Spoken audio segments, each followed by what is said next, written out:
도쿄입니다. 오늘은 3주 동안 일본 사람들을 애타게 만들었던 교토 초등학생 실종 사건에 대해서 말씀드리려고 합니다. 이 사건의 범인은 바로 의붓 아버지였습니다.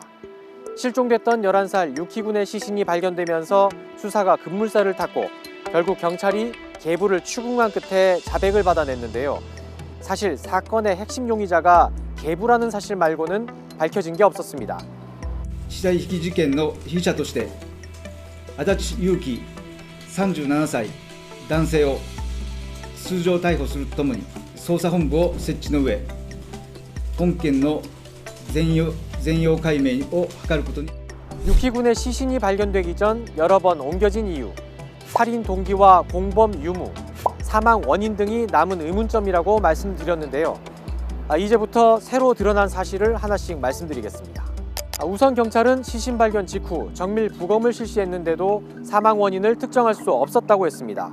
하지만 이후 계부를 체포해 조사하는 과정에서 목을 졸라 죽였다는 진술이 나왔습니다. 하지만 언제, 어디서 범행을 저질렀는지 구체적인 경위는 여전히 알려지지 않고 있습니다.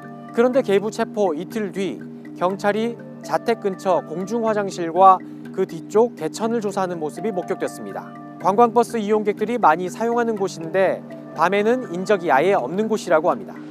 家族連れが川遊びに来るとかバイクで来た人とか駐車場へ来た人がトイレ済ましていこうかいう感じ。 이곳이 범행 장소인지 아니면 시신을 옮긴 장소 중 하나인지는 아직 모르지만 이후 재판에서 확실하게 살인 유기 혐의를 입증하는 데 필요한 중요한 장소일 가능성이 있습니다. 이 화장실의 위치도 시사하는 점이 있습니다. 유키군의 가방이 발견된 장소, 신발이 발견된 장소, 그리고 이 공중화장실은 모두 453번 국도선상에 있습니다.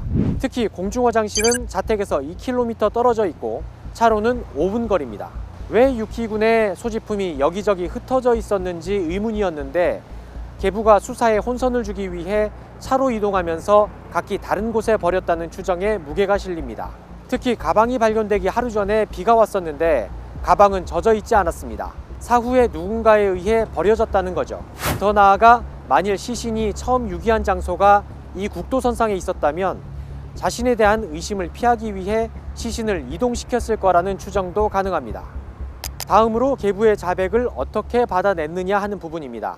경찰은 계부의 휴대전화 위치 기록과 자동차의 블랙박스 등을 통해서 계부가 자백하기 전에 유키군의 소지품과 시신을 발견한 것으로 알려졌습니다. 경찰은 처음부터 계부를 의심하고 있었다는 얘기입니다. 아동학대나 가정폭력 신고는 없었지만 의심할 만한 이유가 있었습니다. 단서는 실종 첫날에 있었습니다.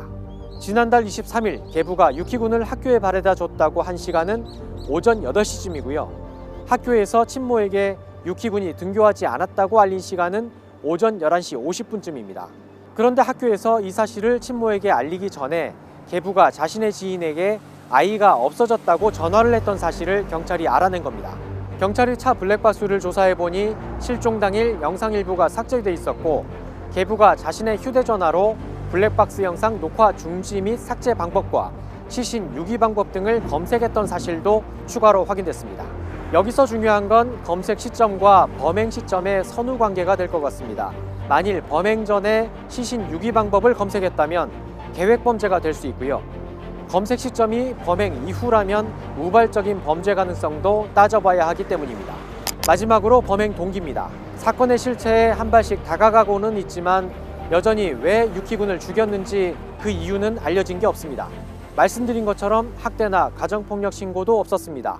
다만 기자들의 취재를 통해 단서가 될 수 있는 정황들은 나오고 있는데요. 우선 유키군은 주변에 계부에 대한 불만을 드러낸 적이 있었다고 합니다. 집에 이상한 아저씨가 있는 건 참을 수 없다, 이런 얘기도 했었다고 하는데요.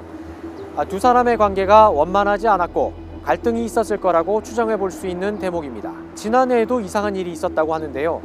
친모와 계부, 유키군은 따로 살다가 지난해 유키군의 증조 할머니가 사는 본가로 들어왔습니다. 지난해 3월 3명이 따로 살던 아파트 호실에서 화재가 난 게 계기가 됐다고 하는데요. 당시 방화 여부는 밝혀진 게 없지만 그 집에서 아이를 꾸짖는 건지 소리치는 소리가 났었다. 화재 직후에도 계부가 친모만 챙겼고 아이는 외롭게 혼자 서 있더라. 이런 주민들의 진술이 나왔습니다. 또 하나 밝혀진 사실이 있는데요. 유키 군이 실종된 다음 날은 이 세 가족이 함께 신혼여행을 가기로 한 날이었다고 합니다. 이날 끔찍한 사건이 일어난 것과 어떤 관련이 있을 가능성도 있어 보입니다. 그동안 두 사람 사이에 어떤 일이 있었는지 정확한 진실은 유키 군의 친모만 알고 있을 텐데요. 앞으로 경찰 조사에서 구체적인 사실이 밝혀질 것 같습니다. 시신이 발견된 장소 근처에는 학교 친구들과 학부모, 시민들이 올려둔 꽃들이 수북하게 쌓였습니다. 한 꽃다발 아래는 다시 태어나면 누구보다 행복해지길 이라고 적힌 리본이 달렸습니다. 채 꼽히지 못한 어린아이의 삶이 왜 이곳에서 멈춰야 했는지 의문이 남지 않는 수사가 이루어지길 바랍니다.